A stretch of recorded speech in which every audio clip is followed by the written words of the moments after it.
प्रभु जीशु ख्रीष्टंकर मधुर नाम रे आपण मानक प्रेज द लॉर्ड। आज आमे गोटे वाक्य को ध्यान करिबा।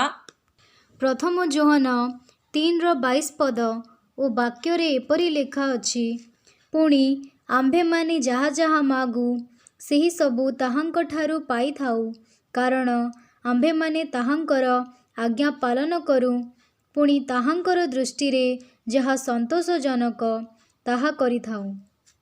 यही वाक्य रे आज सदा प्रभु आम मानक प्रतिज्ञा दियंती, तुमे जहा मागिब ताहा प्रभु जाची प्रदान करिवे।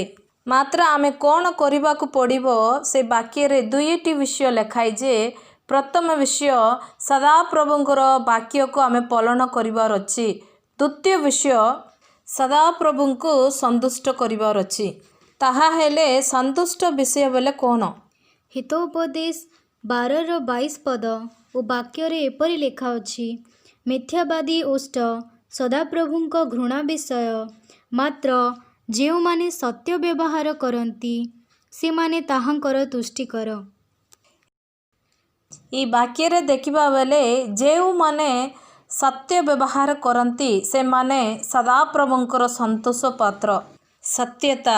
सत्यता आम मानकर जीवन में बहुत आवश्यक, कारण सदा प्रभु सत्यता अटंती। आम मानकर परिवार भितरे, भाई भौणी मानक भितरे, स्वामी स्त्री मानक भितरे गोटे सत्यता आवश्यक। एटाटार बहुमूल्य विषय कौन बेले सदा प्रभुंर दृष्टि रे आम सत्यतार रहिबार बहुत आवश्यक अटे। द्वितीय विषय हितोपदेश 15:8 पद ओ वाक्य रे एपरि लेखा अछि, दुष्टमानंक बलिदान सदाप्रभुंक ठारे घृणा विषय अटे, मात्र सरल लोकंकर प्रार्थना ताहांकर तुष्टिकर। द्वितीय विषय सरल लोकंकर प्रार्थना सदा प्रभु को संतुष्ट करे। सरल लोक परी कहिबा बेले गोटे सत्यता, प्रेम, नम्रता एही विषय रे थिबा व्यक्ति से माने करितिबा प्रार्थना को प्रभु संतुष्ट करंती। तृतीय विषय द्वितीय कोरिन्थीय 9:7 पद एठारे लेखा अछि, कारण ईश्वर हृष्टचित्त दातांकु भल पांती। तृतीय विषय सदा प्रभुंर निकटरे संपूर्ण मनरे आनंदरे सबु विषय को करितिबा व्यक्ति। सदा प्रभु को संतुष्ट करितिबा कार्य गुड़िक तीनोटी विषय आमे देखिलु। प्रथम सत्यता आम मानकर जीवन में बहुत आवश्यक।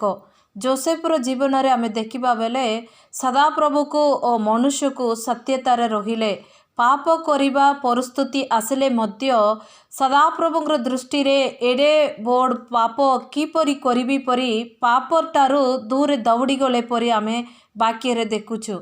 से सत्यतार रहितिला द्वारा सदा प्रभु जोसेफ को उन्नत स्थान रे रखिले। तृतीय विषय आमे देखिबा बेले सरलता, गोटे नम्रत जीवन आम मानकर जीवन में बहुत आवश्यक अटे। द्वितीय कार्य सदा प्रभु को संपूर्ण रे आमे समर्पण करिवार विषयक। बाइबल रे देखिछु साद्राक मेशक आबेदनेगो जीवन रे।